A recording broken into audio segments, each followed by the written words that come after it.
မင်္ဂလာပါအကျူကိမာလေးတို့ရေဒီတစ်ခါဗီဒီယိုမှာလည်းအမကကလေးတို့အတွက်ဘယ်လိုမျိုးစိတ်ဝင်စားဖို့ကောင်းပြီးတော့ပျော်ဖို့ကောင်းတဲ့ဂိမ်းလေးတစ်ခုကိုဆော့ပြသွားမလဲဆိုတာကတော့တူတူလိုက်ပြီးတော့ကြည့်ပေးကြပါအောင်နော်အနုဇီဝတက်ရှိလို့အမတို့တွေသိကြတဲ့ microorganism ဆိုတာကဘယ်လိုမျိုးလဲဆိုတာကိုနည်းနည်းသိချင်တဲ့လူတွေအတွက်မကနေပြီးတော့ဒီဂိမ်းကိုရွေးချယ်ပေးထားတာပဲဖြစ်ပါတယ်ဒီခင်းလေးမှာကလေးတို့ရဲ့တာဝန်ကတော့ပုံထဲမှာပါတဲ့အရာဝတ္ထုတွေထဲမှာအနုဇီဝပိုးလေးတွေကပုံအောင်နေပါတယ်။အဲ့လိုပုံနေတဲ့ပိုးကောင်လေးတွေကိုရှာဖွေပေးပြီးတော့ဒီပိုးကောင်လေးတွေကအမတို့ကိုအကျိုးပြုတဲ့ပိုးကောင်လေးတွေဖြစ်မလားဒါမှမဟုတ်အန္တရာယ်ရှိတဲ့အနုဇီဝပိုးမွားလေးတွေဖြစ်မလားဆိုတာကိုရွေးချယ်ပေးပြီးတော့ကစားရမှာပဲဖြစ်ပါတယ်။ကဲဒါဆိုရင်တော့အမနဲ့တူတူကစားနည်းလေးကိုကြည့်လိုက်ကြရအောင်နော်။အနုဇီဝပိုးလေးတွေကိုရှာရမယ့်ပုံစံကတော့ပုံထဲမှာအမတို့အခုလိုမျိုးထောက်လိုက်မယ်ဆိုရင်ကင်မရာပုံလေးပေါ်လာတာကိုမြင်ရမှာပဲ။အဲ့နာကိုကင်မရာလေးကိုဖိပေးလိုက်မယ်ဆိုရင်တော့ဒါအနုဇီဝတက်ရှိပိုးလေးပဲဖြစ်ပါတယ်။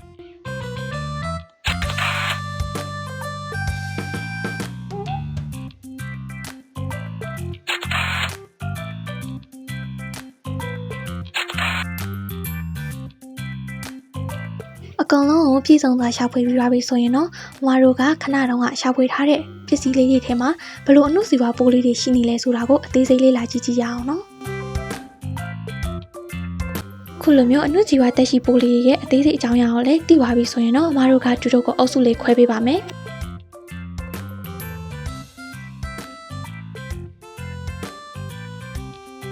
ဒါဆိုရင်တော့ကလေးတို့အနေနဲ့ microorganisms တွေအကြောင်းကိုအကောင်းကြီးနားလည်သွားလိမ့်မယ်လို့မျှော်လင့်နေပဲဒီနေ့အတွက်တော့ဒီလောက်နဲ့တင်လို့ဆက်လိုက်ပါတယ်အားလုံးပဲတက်တာပါ